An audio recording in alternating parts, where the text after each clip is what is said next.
अकूर जी ने कहा, कंस ने कहा है कि मल्ल की प्रतियोगिता हो रही है, उसमें तुम कृष्ण और बलराम तुम्हारे पुत्र भागनेश ले लेने के लिए आया है। जैसे ही कृष्ण और बलराम को ले जाने की बात अकूर जी से मुख से मैया यशोदा ने कानों से सुनी, फाटक के ओट में खड़ी थी, चावल भी नहीं थी, हाथ से थाली गिर गई, आंखों से आंसू आ गए। अरे अकूर, तेरा नाम अकूर किसने रखा? तेरे अंदर तो क्रूरता ही भरी है, मेरे घर में आग लगाने वाला अकूर नहीं हो सकता। कृष्ण और बलराम भगवान मैया कुछ समझा रहा है। मैया, तुझे याद है तो रोज क्या कहा करती थी कि जब मेरा लड़का बड़ा होगा तो शहर जाएगा। आज शहर जाने का अवसर प्राप्त हो रहा है तो रोक रही है। मैया से प्रार्थना की, भगवान जावन दे मोहि जावन दे,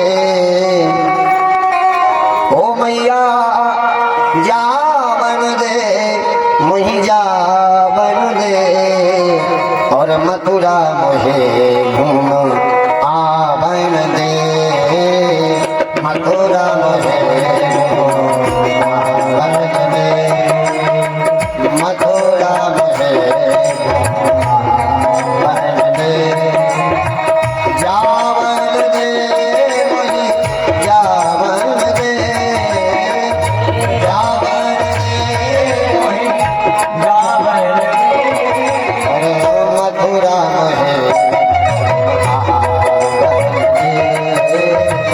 मथुरा मोहे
धनुष यज्ञ की आई खबरिया, घूम आऊं मैं मथुरा नगरिया।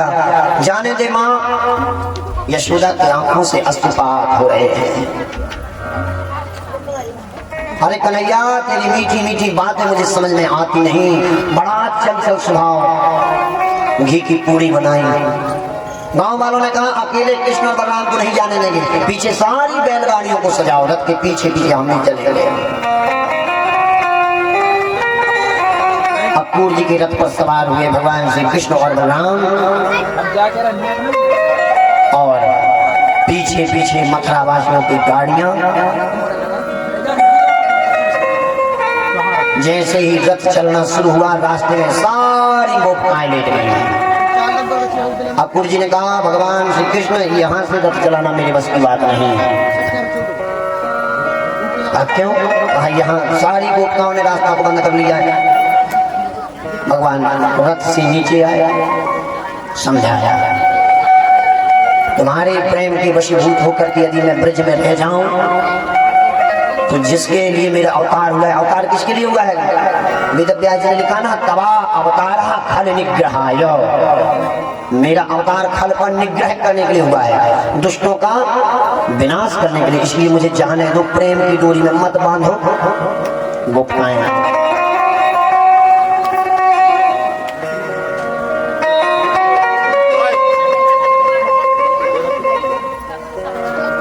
गोविंद जय जय गोपाल, जय जय गोविंद, जय जय गोपाल, जय जय गोविंद, जय जय गोपाल,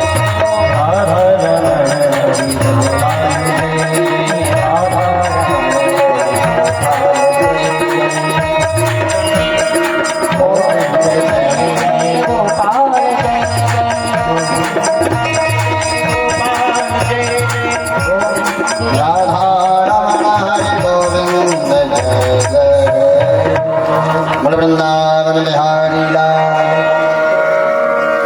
तो मेरा अवतार हुआ है, तब अवतारा खल निग्रहाय, इसलिए जाने दीजिए।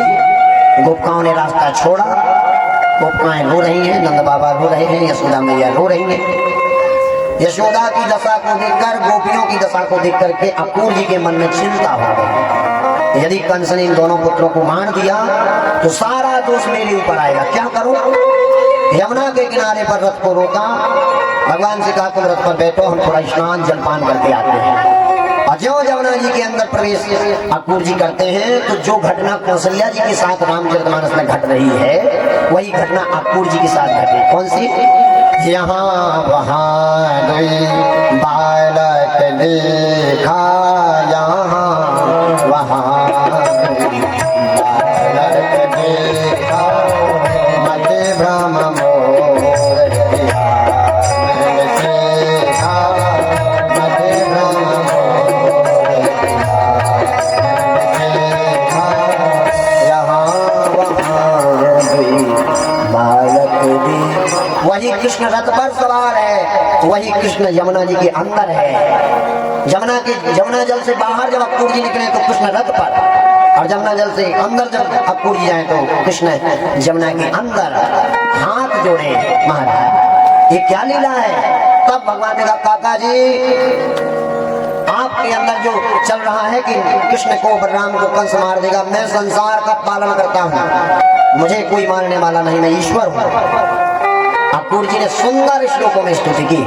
वेद व्यास जी बड़ा सुंदर वर्णन लिख रहे हैं। न तो उसमें हम खिल हे तुम नारायणम पुरुषमादमभ्यम यन्नाभिजाता अरविंद कोसा ब्रह्मा विरासी यतयेष लोका।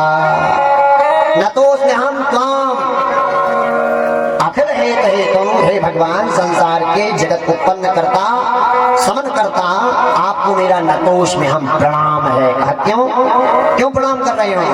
आद्या पुरुषाः नारायणाः, आप ही आदि पुरुष हैं, संसार के सबसे पहले। श्री भगवान ने कहा काका जी रथ को रोक दो। कहा क्यों?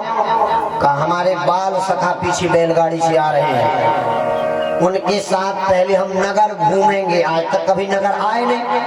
गांव वाले जब पहली बार शहर जाते हैं तो शहर घूमने की इच्छा होती कि नहीं? तो कहा पहले शहर घूमेंगे। तो शहर घूमने के लिए भगवान निकले अपने मित्रों के साथ। तो भगवान की टोली को देख करके मथुरा के लोग हंसे। कहा क्यों हंसे? कहा देखो शहर का पहनावा अलग, एक ही हाथ से उस रजक को, उस धोबी को पाताल भेज दिया। राजा पारीक्षित ने प्रश्न किया महाराज इतनी सी गलती में किसी को मृत्यु दंड देना क्या उचित है? कहा इतनी गलती नहीं है। तो कहा 3 जन्म से ये धोबी पीछे पड़ा है भगवान के। भगवान ने कहा हम निपटा ही दें। एक जन्म में तोता बना था, मैना के साथ जानकी के सोने के पिंजरे में रहता था। मैना गर्भवती थी, तोता ने जानकी से कहा हमें छोड़ दो। जानकी ने छोड़ा नहीं, भोजन परोस रही थी, तोता उड़ गया। मैना गर्भ से थी, इसलिए मैना अपने पति के वियोग में मृत्यु को प्राप्त हो गई। तोता ने वृक्ष पर बैठ करके जानकी को कहा कि जानकी, मैं तुम्हें श्राप देता हूँ कि जब तुम गर्भ से होगी तब तुम्हारा पति भी तुम्हें छोड़ देगा। वही तोता धोबी बना, सीता जी और राम जी के वियोग का कारण बना। अब फिर धोबी आ गया, भगवान ने कहा ये छोड़ ही रहा है, इसलिए इसको हम पहुंचा ही दें। तो सीधे रसातल पहुंचा दिया। अब कपड़े तो पहन लिए, लेकिन कपड़े इतने बड़े बड़े कि जहां से चले रास्ता में झाड़ू लगाने की जरूरत नहीं, अपने आप साफ हो जाए। सो और शहर के लोग हंसेंगे, ये देखो कान्हा अब और बड़ी दिक्कत है। कहा क्या? कहा जहां से हम निकल रहे हैं वहां से रास्ता साफ हो जा रहा है, इतने बड़े बड़े कपड़े हैं। कहा कोई बात नहीं, दूसरे मामा जी के यहाँ चलते हैं। ततस्तु गायका प्रीतस्त तयो वेशम कल्पयत् विचित्र वर्णश्चैल राया कल्पयन्नुपता।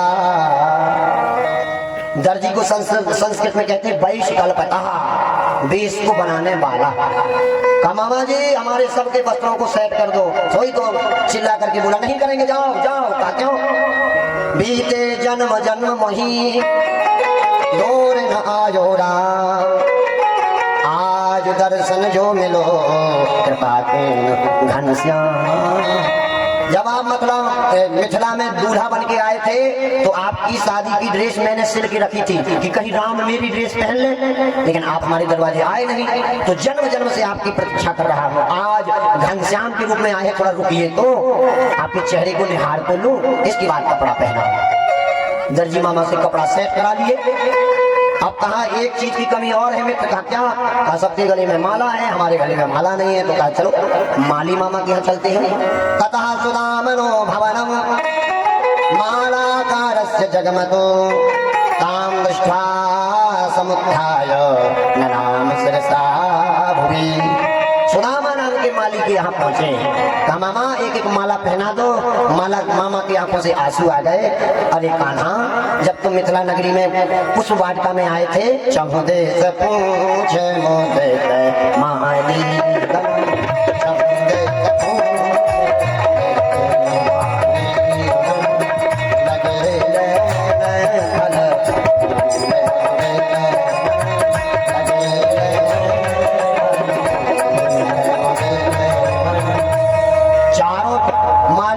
पूछा था कि फूल तोड़ ले या ना तोड़ ले, मेरी वाटिका में नहीं पधारे, आज पधारे हो प्रभु, विधिवत पूजा करूंगा। माता पार्वती के श्राप से माली बना हुआ यक्ष का पुत्र आज भगवान के दर्शन करने से मुक्त हो गया। अब तो माला भी पहन ली। सारे ग्वाल वालों के साथ राजमार्ग पर चल रहे थे। उसी समय अतम प्रजनराज पंथे न माधवा स्त्रियां गृहीतांग विलेप भाजनम मिलो एक बजाम युवती बराननाम प्रपक्षयन्ती प्रहसन रसप्रदा। राजमार्ग में भगवान जा रहे थे। उसी समय एक कुबरी हाथ में चंदन लेके जा रही थी। भगवान ने हंसते हुए कहा, ए सुंदरी सुनो, विलोक्त कुब्जाम युवतीम बरान नाम। बरान ने विवाह में जब पंडित जी विवाह कराते हैं तो संबोधन करते हैं, हे बरान ने, हे सुंदर मुख वाली। विवाह में सबसे सुंदर कौन होती है? दुल्हन, इसलिए दुल्हन का संबोधन करते हैं बरान ने, सुंदर मुख वाली। तो भगवान उस कुबरी को कह रहे हैं, हे बरान नाम।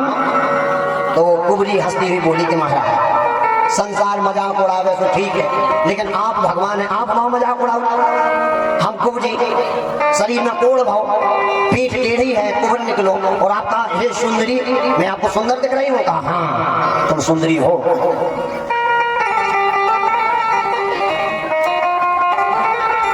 तो हमें आपको कैसे सुंदर दिखी?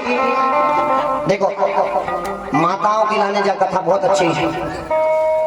एक जगह हम ब्याह पढ़वा में गए ठंडी में, ठंडी को समय माहौल में ठंडी बहुत हो, तो दो सूटर पहने रहिए, वो साल डाले रहिए, फिर भी जाड़ो लगे। और जब आई बाई हमें कलश लेके आई, पतली साड़ी, केवल साड़ी, वरना सूटर न साल। हमने कही कि यहाँ कौन सा हीटर है इनके पास कि हम तो मरीज एक दो सूटर पहने, साल और है, टोपा लगाए, लेकिन जाड़ो नहीं पटा। और ये पतली साड़ी हमने कहा पूछ भी जरूर, हमने बाद में पूछो कि आपके पास ये कौन सा हीटर है कि इतनी पतली साड़ी में 1 घंटा उठाने नहीं, जाड़ो नहीं लगा। कल महाराज जाड़ो लग जाए तो लग जाए तो समझी के सुंदर दिख जाता। ध्यान है भाई, हम हॉस्पिटल चले जाए भी, लेकिन आज सूटर का जब पहन लो तो सुंदरता बिगड़ गई। कछु जने तो हमने देखो कि दिन भर एक शीशा नहीं आऊ ऊ के सामने बैठी रहती, फिर ऐसी कर रही, फिर ऐसी कर रही पूरे दिन। और कम से कम 1000 प्रकार की क्रीम उनके नाम लो नहीं आता लगा रहती। और घर में माछी भिनकती, पोछा नहीं लगा सकता। चाय के बासन करिया पड़े और बाई जो दिन भर शीशा के सामने ठाड़ा। भगवान ने कहा कि कुब्जा तो सुंदरी हो। कहा क्यों? कहा मैं तन की सुंदरता नहीं देखना, मैं मन की सुंदरता देखता हूँ। और तुमने खूब साड़ी पहन लगाओ, खूब सेंट लगाओ, क्रीम लगाई, और जब कू के ब्याह में गए सवाल मन देखो कि भाई बहुत सुंदर है, कौन गनाई के घरे जे भी, और जब घरे गए जब माछी भिनकते तो कहीं अरे जब सुंदर नहीं जाता है पूरी ढाए जी के घरे साफ सफाई नहीं है, तेल और साबुन लगाए बढ़िया साफ सफाई मानी जा। सुनिए, एक ललिता नाम की विश्व सुंदरी थी और उसके पति उसके रूप में इतने दीवाने थे कि उसकी गोद में पड़े रहते थे। तो ललिता को घमंड आ गया कि हम विश्व सुंदरी हैं, हम जो कहेंगे वही होगा, राज हमारे ही कहने पर चलेगा। तो भगवान ने कहा कि हम अभिमान किसी का रहने नहीं देते। तो ललिता के शरीर में हो गया कोढ़। तो जब शरीर में कोढ़ हो गया तो राजा ने त्याग दिया, जाओ। जब ललिता के शरीर में कोढ़ हो गया तो भाभी मरने के लिए, क्या मरना है हमें, राजा ने छोड़ दिया। मरने वाली थी, भागते भागते जंगल में बावड़ी बनी थी, उसमें गिरने वाली थी। उसी समय महात्मा ने कहा अरे भैया रुक रुक, कहा कर रही? कहा महाराज इसी बावड़ी में हम गिर के मर जाएंगे। कहा क्यों मरना चाहती हो? कहा मैं विश्व सुंदरी हूँ और मेरे शरीर में कोढ़ आ गया, मैंने खूब दवा कराई, ठीक नहीं हो रहा, इसलिए मर जाऊं। तो उस महात्मा ने कहा कि जब बावड़ी बसक दे देवी कहीं और मर जा, पेड़े से फांसी लगा ले, पर्वत में गिर जा, यही बावड़ी को पानी पीवे है पूरे जंगल में, यही मन है। ललिता ने कहा कि चाहे बावड़ी आपकी खराब हो या कुछ, आप तो मरेंगे इसी में। संत ने पूछा मरना क्यों चाहते हो? कहा पति ने छोड़ दिया है। कहा हम आपको ठीक कर देंगे, लेकिन एक वचन दो। कहा क्या? कहा सुंदर होने के बाद, ठीक होने के बाद तुम भजन करोगी। कहा हाँ। तो कहा जिस बावड़ी में मरने जा रही थी उसी बावड़ी में स्नान करके आओ। उसी बावड़ी में स्नान करके आई तो पहले से ज्यादा सुंदर हो गई। राजा को पता पड़ा कि मेरी पत्नी पहले से ज्यादा सुंदर हो गई है, तो लेने आ गए। तो ललिता ने कहा जीवन भी तो तन बिना सुंदर जानो मान, प्रभु चरण में मन लगो तजो ध्यान वर ज्ञान। जीवन भर इस शरीर की सुंदरता के अभिमान में मैं घूमती रही। अब भगवान ने कहा कि तुम सुंदरता का अभिमान करने जाओ, कोढ़ हो जाएगा, पीप बहेगा। ये कथा हम आपको क्यों सुना रहे हैं? जी के लगा कि हम ज्यादा सुंदर हैं और कजा कोढ़ होगा, पीप बहन लगी। नागपुर को डॉक्टर ठीक ना कर पाए, फिर आई शीशा के सामने। भगवान के पास बहुत बड़ी डंडा है। ज्ञान को अभिमान हुए हैं तो पागल कर दे। बड़े बड़े विद्वान पागल बने भागत, अच्छो MBBS डॉक्टर बनारस में पागल बने भागत चौराहे पे। ज्ञान का घमंड तो भगवान पागल कर देंगे, रूप का घमंड तो कोढ़ कर देंगे, और धन का घमंड है तो लड़का या जुआ खेलेंगे, कई बार में हार या संपत्ति। तो ललिता ने कहा अब तो केवल और केवल भगवान का जप करेंगे। उसी ललिता विश्व सुंदरी के नाम पर एक नगर बसा जिसका नाम है ललितपुर, और वहां नरसिंह भगवान का मंदिर है, बावड़ी का तालाब बन गया। तो कहा भगवान ने कुब्जा को क्यों सुंदरी कहा? कहा कुब्जा तन से सुंदर नहीं, मन से सुंदर है। आप लोग भी तन से सुंदर हो या ना हो, मन से सुंदर जरूर होना चाहिए। कहा ये कुब्जा है कौन? एक जन्म में ब्राह्मण की पुत्री थी, रजस्वला धर्म में होने के बाद भी बटुक ब्राह्मणों को भोजन बनाती थी, इसलिए उसके पिता ने श्राप दे दिया, रजस्वला धर्म होने पर ब्राह्मणों को भोजन बनाती हो, जाओ राक्षसी हो जाओ। तो ब्राह्मण की पुत्री दूसरे जन्म में शूर्पणखा बनी। शूर्पणखा रावण की बहनी,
रूपवान बन करके भगवान के पास गई, सुंदरी बन के गई।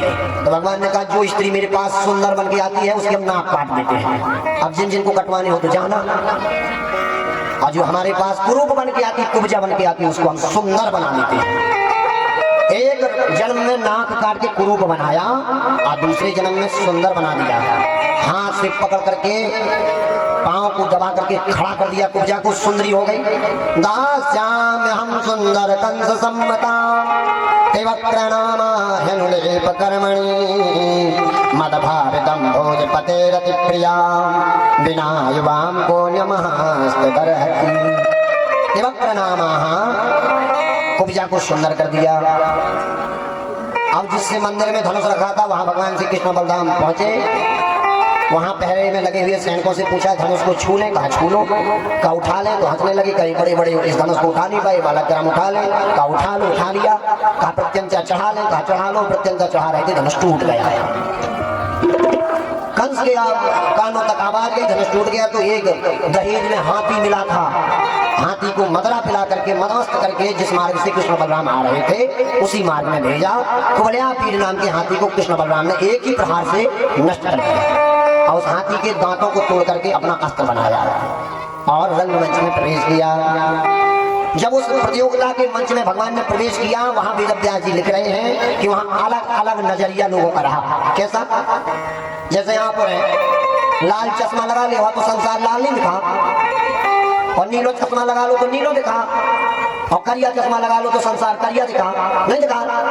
ऐसा ही संसार में चोर के लगा के पूरा संसार चोरैया है, और भक्त के लगा के पूरा संसार भक्तैया है, और कंजूस के लगा के मोरे से बड़े बड़े लोग कंजूस संसार में है। भैया जी के आंखन में जैसो चश्मा लगो वैसो संसार में खा, अपना अपना नजरिया।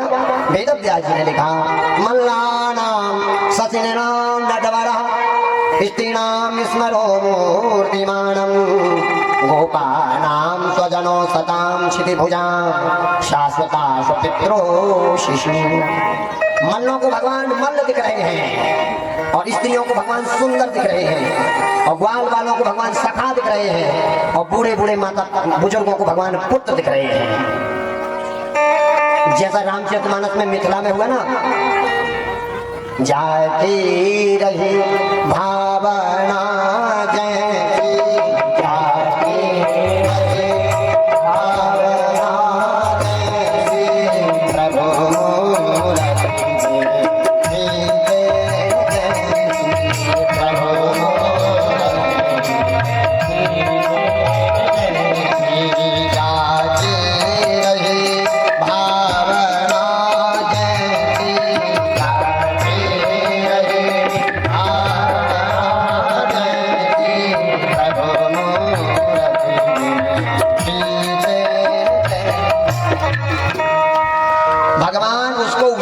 नजर आते हैं जिस प्रकार आप देखना चाहें। मुष्टिक चाणूर इत्यादि मल्लों को परास्त किया, कंस को मारने के लिए खड़े हुए। कंस ने भागना चाहा, भगवान ने हृदय पर टंग रख करके कंस के प्राणांत कर दिया। संकंस के शरीर से एक दिव्य ज्योति निकली और भगवान में समाहित हो गए। सारे कारागार में से ऋषि महात्मा मंत्रीगणों को निकाला। इसके बाद राजा उग्रसेन को निकाला। उग्रसेन से आज्ञा लेकर के अपने माता पिता देवकी और वसुदेव को निकाला। महाराज उग्रसेन की आज्ञा से देवकी वसुदेव ने अपने पुत्र को 11 वर्ष की उम्र में गुरुकुल शिक्षा ग्रहण करने के लिए भेजा। गुरु गृह पढ़न गए रघुराई, अल्पकाल विद्या सब पाई।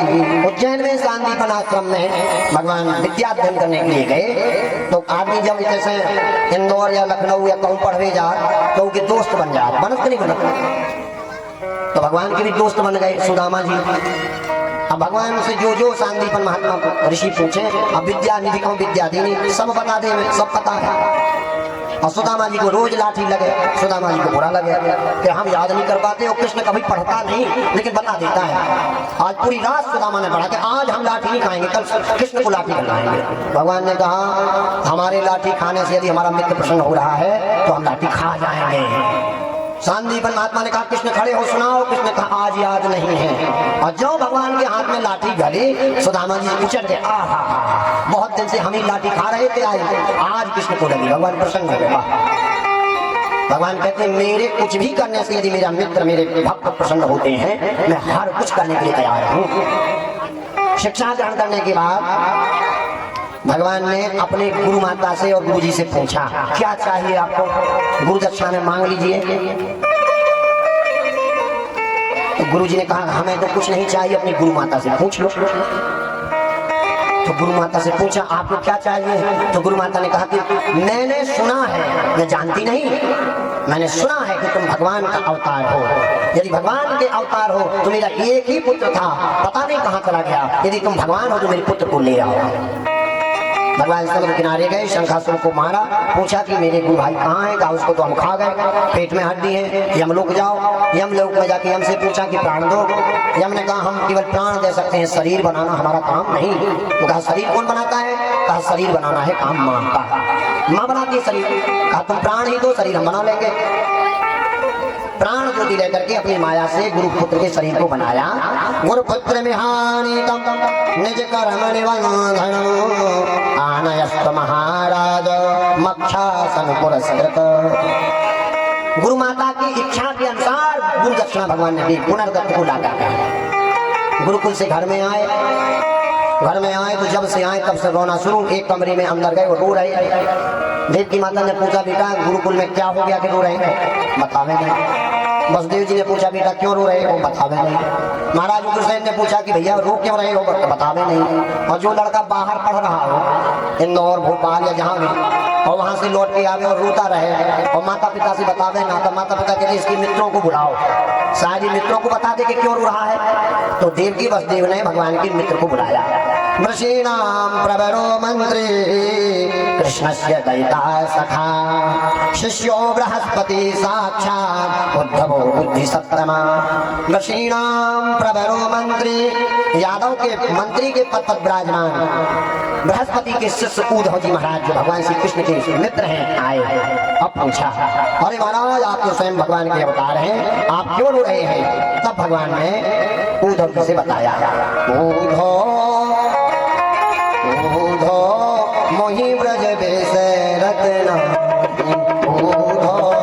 मोहि ब्रज बेस रत्ना,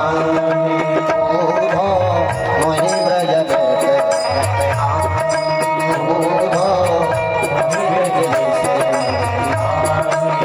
हंस सुता का सुंदर कलर, हंस सुता सुंदर कलर और कोई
इसलिए रो रहा हूँ, मुझे ब्रज की याद आ रही है। कैसी याद?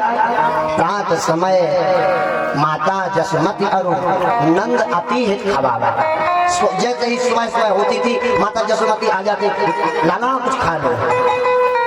ग्वाल वाल के संग खेलना, गाय चराना, सारी यादें आ रही हैं, इसलिए रोना आ रहा है। उद्धव जी ने कहा बड़ी विचित्र लीला है आपकी, जितना आप उनके प्रेम में रो रहे हैं, क्या ब्रज के लोग भी आपके याद में रो रहे होंगे? कहा देखो यदि शंका है तो एक मैं पत्र लिख रहा हूं, ये पत्र लेकर के तुम ब्रज जाओ। भगवान ने पत्र लिखा, उद्धव जी पत्र लेकर के ब्रज में आए। ब्रज की दशा क्या है? जिस कदम के वृक्ष पर कभी भगवान बैठते थे, उस कदम के वृक्ष में सारी गुप्ताएं लिपटी हुई है। अब मैया की स्थिति क्या है? एक कांस का पुतला बना लिया है कृष्ण, और उस कांस के पुतले को क्या कर रही है? खावे नंद लाल खवावे हरि की मैया, पुतला को खिला रही है। नचे नंद लाल नचावे हरि की मैया, पुतला को नचा रही है। झूले नंद लाल झूलावे हरि की मैया, पुतला को झुला रही है। शोभे नंद लाल शोभावे हरि की मैया। उद्धव जी की तो बुद्धि भ्रमित हो गई, यहाँ तो और ही ज्यादा अत्यधिक प्रगाढ़ प्रेम की प्राप्ति हो रही है। उद्धव जी गोपिकाओं के पास आए, अरे गोपिकाओं सुनो। कहा क्या है? अब मेरी बात मानो, छलिया कृष्ण के प्रेम में इतना विभोर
लेकिन यदि भगवान से पहले तुम्हारा मिलना हमसे हो जाता, और तुम तो बृहस्पति की शिष्य हो और श्याम सुंदर की सखा हो, सारी विद्याओं में निपुण हो, तुम ही बताओ कैसे हम माने। उद्धव जी की बुद्धि ने काम करना बंद कर दिया। उन गोपिकाओं की दशा को देख करके उद्धव जी ने समझ गए कि यहाँ विद्या की जरूरत नहीं है, भगवान विद्या के भूखे नहीं है। ना चा विद्या न च पौरुषम भाग्यम फलति सर्वदा। विद्या काम नहीं आती, बल काम नहीं आता, भगवत कृपा ही काम आती है। एक संगीत की शाला थी, उसमें तबला, हारमोनियम, आर्गन, बेंजो, बांसुरी, बीणा सब कुछ रखा था। एक छोटा सा बालक पैदल चलते चलते संगीत के कक्ष में प्रवेश कर गया। उसने बेंजो के तार को ताना, आर्गन की बटनों को दबाया, तबला में 2-4 हाथ लगाए, ढोलक में हाथ लगाए, अब बांसुरी को मुख से लगाए और बाहर निकल आया। लोगों ने पूछा कि हे महाराज, ढोलक और तबला ने काऊ को का बिगाड़ो कि जिको आवे सो धम धम धम, और ये बांसुरी ने ऐसो का करो कि जिको आवे सो मुंह से चूमे हो रख दे। ढोलक तबला की क्या गलती है, को आवे बिना चाटा मारे नहीं जा। तो संगीत के विद्वान ने कहा कि ढोलक में एक छेद हो जाए तो बजबो बंद हो जाए, तबला में एक छेद हो जाए बजबो बंद हो जाए। तबला और ढोलक कहा कि हमारे अंदर का है, तुम देखो तो हम काम ना कर दे। और बांसुरी के अंदर 7 छेद हैं। बांसुरी का भैया जो कछु बाहर है वही भीतर है, देख लो, हमें छिपावे की जरूरत नहीं है। और जीने छिपाओ उधर तबला और ढोलक भाई भरा तमाचा छिपाओ। भगवान कह रहे हैं जितना ही छिपाओ उतना ही मार घल है। ढोलक अंदर दिखाता नहीं, तबला अंदर का दिखाता नहीं, तो जितने आओ उतनी मारता ही है। और बांसुरी के अंदर 7 सुराग हैं, अंदर भी देखो और बाहर भी देखो। तो भगवान ने कहा जो अंदर से भी दिख रहा है और बाहर से भी दिख रहा है उसे संसार चूमता है। भगवान कह रहे हैं निर्मल जनमन सो मोहि पावा, मोहि कपट छल छिद्र न भावा। अंदर और बाहर दोनों जगह मन की सफाई रखो। मुझे कपट पसंद नहीं, छल छिद्र पसंद नहीं। बांसुरी की तरह बनो, अंदर भी दिखो और बाहर भी दिखो, तभी भगवान की प्राप्ति होगी। उद्धव जी की मन की दशा इस प्रकार हो गई जैसे बिना जल के मछली तड़पती है। और उद्धव जी कह रहे हैं ज्ञानवान चाहे कितना कोई हो जाए, लेकिन जिसके अंदर भगवान के प्रति प्रेम नहीं, ज्ञान किसी काम का नहीं। उद्धव जी लौट करके आए, भगवान से बोले अरे कन्हैया तुम तो कम ही रो रहे हैं, वहां तो ब्रज की दशा ऐसी है कि मेरी बुद्धि ही समाप्त हो गई। बृहस्पति के शिष्य उद्धव जी की बुद्धि समाप्त हो गई। कह रहे हैं पोथी पढ़ पढ़ जग मोया, पंडित भयानको ढाई अक्षर प्रेम का पढ़े तो पंडित हो। कितने भी आप विद्वान हो जाओ, ऐसे कई विद्वान संसार में हो गए जिन्हें कोई नहीं जानता, और इस संसार में कई ऐसे अंगूठा छाप हो गए जिन्हें संसार जानता है। रैदास अंगूठा छाप थे, मीराबाई विद्वान नहीं थी, सूरदास जी को तो आंखें नहीं थी, लेकिन संसार जानता है। और उनके समय बड़े से बड़े विद्वान थे, कोई नहीं जानता। भगवत कृपा ही सर्व ऊपरी है। विद्या और पुरुष किसी प्रकार का काम नहीं, और काम नहीं देता। इतने में मथुरा पर कंस के ससुर ने चढ़ाई कर दी। कंस की 2 पत्नियां हैं, अस्ति प्राप्तश्च कंसस्य महितो हर्तस्वा। कंस का ससुर है जरासंध। जरासंध ने मथुरा पर चढ़ाई कर दी और कहा कि मथुरा वासियों कृष्ण और बलराम को बाहर निकालो, नहीं निकालोगे तो पूरे मथुरा को नष्ट कर दूंगा। मथुरा वासियों ने कहा हम भगवान को बाहर नहीं निकालेंगे, चाहे साथ में मरना पड़ जाए। भगवान श्री कृष्ण और बलराम ने समझाया हम निकल जाते हैं, तुम लोग परेशान ना हो। भगवान श्री कृष्ण बलराम बाहर निकले, 1 बार 2 बार 17 बार जरासंध को परास्त किया। कहा भगवान जरासंध को मारते क्यों नहीं? भगवान ने कहा देखो हमें इतना टाइम नहीं है कि हम पापी ढूंढ लाएंगे, जो कम से कम ढूंढ लाओ तो हमें कहीं मार गई। तो एक काम तो हम कर ही रहो। 18वीं बार जरासंध ने 11,000 ब्राह्मणों को जप के लिए बैठाया और ब्राह्मणों से कहो कि गजा जीत गए तो दक्षिणा मिले है और हार गए तो तुम्हें पता है क्या मिले। अब ब्राह्मण बेचारे परेशान, अरे राम राम भैया ऐसा ही चुनाव में हो, चुनाव की पूजा ना करो चाहिए। बाबा जी है जो सरपंच के माने तुम पूजा में बैठ गए और कजा सरपंच हार गए तो दक्षिणा दे है कि का दे है भगवान ही माना था। अब विधायक के नाव के तुम बैठ गए जब कर हो, विधायक हार गए, तुम्हारे बस में थोड़ी आए भगवान, राज तिलक की खेले को भगवान जाना। अब दिल्ली में 51 ब्राह्मण बैठे थे पूजा करके, विधायक जीत जावे और विधायक हार गए, रात ही रात भगे बेचारे अपना किराया लगा काहे के सवेरे गजा मिल जाते तो ऐसी दक्षिणा दे दो कि जीवन याद रहती। तो भैया 2 जगह पूजा ना करो चाहिए। कौन कौन? एक तो चुनाव की पूजा ना करो और दूसरी जो आदमी आईसीयू में भर्ती हो गए वेंटिलेटर पे उसकी पूजा ना करो। इसे वेंटिलेटर पे ऊपर हो तुम जब रहे महामृत्युंजय वो आदमी का चलो तो भी घर के आदमी ऐसे हीरा जैसे शेर हीरा। जीवन भर जब तुम्हारी आयु अच्छी रही, तुम स्वस्थ रहे, जब तुमने शंकर जी नहीं ढारे और वेंटिलेटर पर गए तो कहा महामृत्युंजय जब तो भगवान बचा ले। जीवन भर जब तुम्हारा शरीर अच्छा रहो, जब नवस्यमाय मोहसन ही निकलो, वो आयुष्य में भरते गए तो 1.25 लाख महामृत्युंजय करो, शंकर जी बचा ले। शंकर जी के बदनाम नहीं करने और ब्राह्मण के बदनाम नहीं करने, आयुष्य में जी गौ की पूजा करने ही नहीं है। और 2 जगह जीने पूजा करी, ऊ की बदनामी हो गई, चुनाव की पूजा और आईसीयू में भर्ती मरीज की पूजा। चुनाव की पूजा में इतनी खतरनाक है, कजा जीत भी है प्रत्याशी तो हारो बारो आंख बांध जाए कर हो जाओ हमारा, कजा हमने तुम्हें गोली ना मारी तो हम कोई को ना कहा मिलियो अकेले। जीत भी जाए प्रत्याशी तो अभी दांती है, और हार जाता तो दांती कहा ही कहा। अब भी बेचारी 11,000 बामन परेशान के जो जरासंध दक्षिणा तो दे, भगवान कहाँ हार सकता। वही ने कही कि जब भगवान हार जे है तो दक्षिणा, और भगवान का जब जीत गए तो तुम जाना। तो अब बेचारे ब्राह्मण का मंत्र बिसर गो, कहा जब मैं हे भगवान मालक एक बार हार जाओ, मंत्र को बिसर गो डर के माने। हे भगवान, हे मथुरा वासी कृष्ण, एक बार हार जाइयो प्राण बच जाए, दोबारा हम जरासंध की जन्म नया। भगवान ने कहा कोई बात नहीं, बंदा हूँ प्रथम महीश्वर चरना, मोह जनत संशय सब हरना। मैं पृथ्वी के देवताओं को प्रणाम करता हूँ, यदि मेरे देवताओं के प्राण संकट में हैं तो इस बार हार जाऊंगा। भगवान रण को छोड़कर भागे। अभी तक लोग माखन चोर कह रहे थे, अब रण छोड़ भी नाम पड़ गया। बोलो रण छोड़ भगवान की जय हो। जरासंध का सेनापति काल यवन पीछे पड़ गया, हम छोड़ेंगे नहीं। भागते भागते भागते भयंकर एक गुफा में भगवान प्रवेश कर गए। उस भयंकर गुफा में अंधेरे में एक बड़ी बड़ी दाढ़ी वाले बाबा सो रहे थे। भगवान श्री कृष्ण ने अपना पीताम्बर उसको उठाया। काल यवन दौड़ते दौड़ते क्रोध में आया, पीताम्बर को देख करके एक बार चरण से प्रहार कर उठो। भागते भागते सो गए।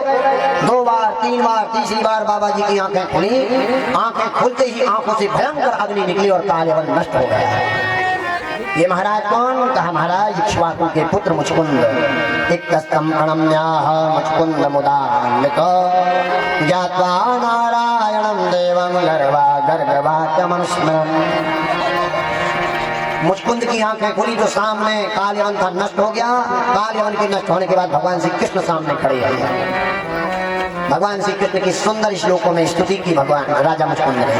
विमोहितोऽयं जनैष मायया त्वदीयया त्वां न भजन्ते अर्द्र सुखाय दुःख प्रभवेषु सज्जते गृहेषु योषित पुरुषस्य वंचितः। हे महाराज, विमोहितोऽयं जनैष मायया, सारा संसार आपकी माया से मोहित होकर के पड़ा है। मैंने आपसे केवल एक ही वरदान मांगा था कि निद्रा में भंग करने वाला नष्ट हो जाए। आंखें जब खुले, जब सामने आप विराजमान हो।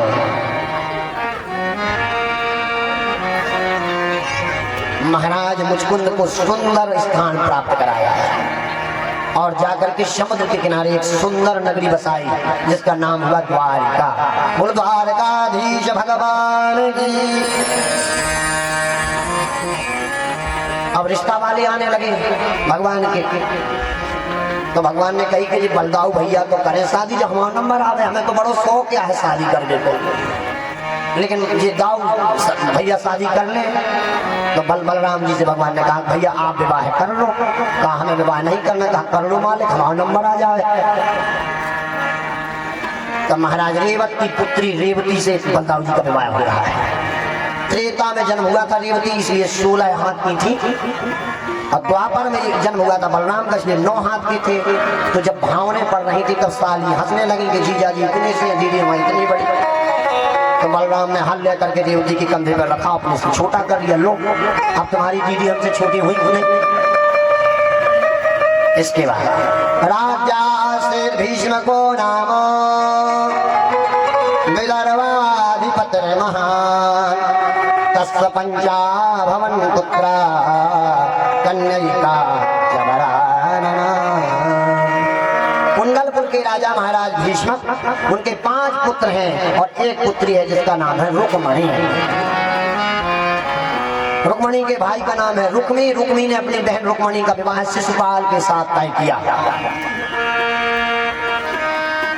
तो कुंडलपुर के राजा भीष्मक ने अपनी पुत्री से कहा कि बेटी मैं नहीं चाहता कि तुम्हारा विवाह शिशुपाल से हो, लेकिन बड़े पुत्र के कारण मेरी चलती नहीं, इसलिए तुम अपने अनुरूप विवाह जिससे करना चाहती हो उसको सूचना दो। तब रुक्मणी जी ने अपने पुरोहित पंडित के माध्यम से दुनिया का सबसे पहला लव लेटर लिखा, प्रेम पत्र, और 16 श्लोक उस प्रेम पत्र में लिखे हैं। अब क्या लिख रही है? द्वारकाधीश में को भगवान को जब ब्राह्मण पढ़ के सुनाए तो क्या लिखा रुक्मणी जी ने, सुनिए। श्रुत्वा गुणान् भुवन सुंदर शृण्वतां ते निर्विश्य कर्ण विवरैः हरतोऽङ्गतापम् रूपं दृशां दशिमतामखिलार्थलाभं त्वाजत्पिता विसमिते तव पत्र में। हे महाराज, हमने सुना है, श्रुत्वा भुवन सुंदर सर्वताम थे, हमने अपने कानों से सुना है कि संसार में आपके समान सुंदर कोई नहीं। यदि आप इतने सुंदर हैं तो इसलिए मैं आपको प्रेम नहीं करती, यदि आप सुंदर हैं तो मैं भी कोई काली कलूटी नहीं। निर्विश्य कर्ण रूपम दृशाम दशिमता, आपके ही समान मैं भी सुंदर हूँ। ये मत समझना कि तुम सुंदर हो मैं काली कलूटी हूँ इसलिए तुम्हें चाह रही हूँ। रूपम दशाम मतलब आपके ही समान में भी सुंदर है। तो कहा क्यों, फिर क्यों लिख रही हो पत्र, क्या गरीब हो? का नहीं नहीं, ये मत समझना कि आप राजा हो हम गरीब हैं इसलिए आपसे प्रेम कर रही नहीं। तदाच्युताम मत सस्य लाभा, तुम्हारे समान ही हम धनवान हैं, हम भी राजा की पुत्री हैं। तो कहा तुम्हारा कुल ठीक नहीं होगा इसलिए मुझसे प्रेम करी, नहीं नहीं, मेरा कुल भी सुनिए। धीराम पतिम कुलवतिम नवनीत कन्या, मैं पवित्र कुल की नारी हूँ, कुंडलपुर के राजा भीष्मक की पुत्री हूँ, ऐसी वैसी नहीं। तो भगवान ने कहा अनपढ़ होगी इसलिए हमसे शादी कर रही हो? कहा नहीं, विद्या वयो द्रवण तसा, जितना आप विद्वान है उतना मैं भी पढ़ी लिखी हूँ। ये जानते हो ये कथा हम क्यों सुना रहे हैं? ताकि आज की बच्चियों को पता लग जाए कि प्रेम कहाँ करना चाहिए। तुमने प्रेम कर लो विधायक के लड़का से और तुम्हारे पिताजी है किसान, तो शादी हो जाएगा ना? हुआ। मतलब माता रुक्मणी अपने श्लोकों में कह रही है कि प्रेम बराबरी में ही करो और ऐसी जगह करो जहां माता पिता को सिर नीचे ना हो। और तुमने प्रेम ऐसी जगह करो कि माता पिता को सिर नीचे होगा और ब्याह के बाद 2-3 महीना 2-3 साल के बाद कई बिटिया ने फांसी लगा ली। इसलिए इस श्लोक को हम सुना रहे हैं। माता रुक्मणी भी राजा की पुत्री हैं, उतनी ही पढ़ी लिखी हैं, उतनी भी सुंदर हैं। तो कहा जब मेरे ही समान पैसे वाली हो, मेरे ही समान सुंदर हो और मेरे ही समान पढ़ी लिखी हो तो क्यों प्रेम पत्र लिख रही हो? तुम्हारे यहाँ क्या जरूरत है? क्या तुम्हें कोई शादी नहीं करना तुमसे क्या? तो रुक्मणी जी लिख रही है नहीं, माता पितश्च तन्मे भवान खलु व्रतपतिरंग जाया, शादी करने वालों की लान लगी है महाराज। इतने लड़का ठाड़े कि हमसे शादी कर लो लेकिन हमें पसंद नहीं है। रुक्मणी जी लिख रही है मुझसे शादी करने वालों की लाइन लगी है। तो कहा क्यों लिख रही हो? तुम्हारे माता पिता से छिपकर तुमने पत्र क्यों लिखा? तो रुक्मणी जी ने कहा नहीं, मैं अपने माता पिता से छिपकर नहीं लिख रही। माता पितश्च भवतोत्र विभो विदेही, मेरे पिताजी ने ही कहा है कि तुम पत्र लिखो इसलिए लिख रही हैं। कहा जब पिताजी की मर्जी है तो फिर चोरी से पत्र भेजने की जरूरत क्यों पड़ी? कहा भरतो विदेही, मेरा भाई मेरा विरोधी बन गया है इसलिए आपको पत्र लिख रही है। चाहती क्या हो? पूर्वे दष्ट नियम व्रतदेव वित्रा यस्यांघि पंकजः स्वपनम महान्तो वाञ्छान्तु मा पतिरिवात्मतमोपहत्यै। मैंने मन में पिताजी के कहने पर आपको पति मान लिया है। यदि आप मिले तो जीवित रहूंगी वरना मर जाऊंगी। जब ब्राह्मण की मुख से पत्र सुना तो भगवान ने रथ तैयार किया, चलो कुंडलपुर चलते हैं। भगवान कुंडलपुर पहुंचे। माता रुक्मणी जी कुल देवी की पूजा करने के लिए आ रहे हैं। और जैसे ही रथ भगवान का रुका तो वहाँ के रक्षक सैनिक ने आहा भगवान के कितने सुंदर पायल है, कितने सुंदर पीताम्बर है, भगवान की बांसुरी कितनी मधुर है। रुक्मणी जी रथ चला रही है, भगवान ऊपर बैठ गए। बताइए रुक्मणी हरण हो रहा है या कृष्ण हरण? और जो रथ चला है वही ना ले जा रहा है, तो रुक्मणी कृष्ण का हरण कर रही है। भगवान श्री कृष्ण रथ पर सवार हुए, पीछे रुक्मी लग गया, भयंकर युद्ध हुआ। भगवान श्री कृष्ण रुक्मी को मारने लगे। तब रुक्मणी जी ने कहा कि महाराज मैं आपसे निवेदन करते हूँ, कैसा भी है मेरा भाई है, और कोई बहन नहीं चाहती कि भैया को मार दो। भैया भौजी भली ना बहन को चाहे, लेकिन बहन को प्राण दे दे भैया का। तो इसलिए मैं आपसे निवेदन करती हूँ कि मेरे भाई के प्राणों को छोड़ दीजिए। रुक्मी को छोड़ा, द्वारका में आकर के सुंदर मंडप बना,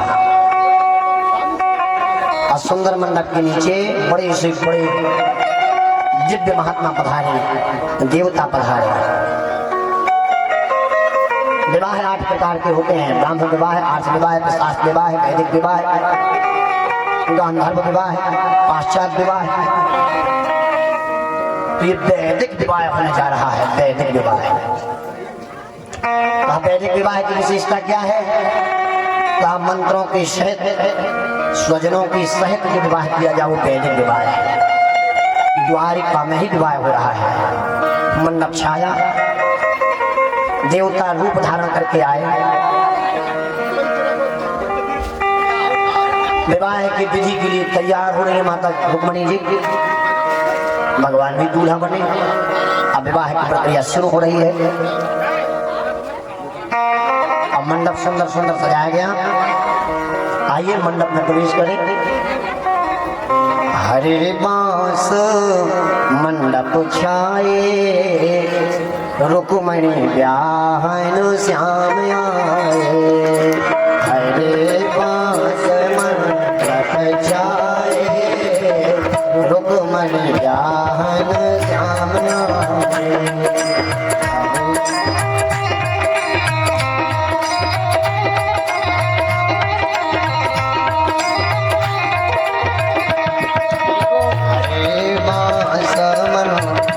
छाए, रुक्मणी ब्याहन श्याम आए।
बारात में आए हैं। अब बारात वाले दिख रहे नहीं है कि हैं कहाँ।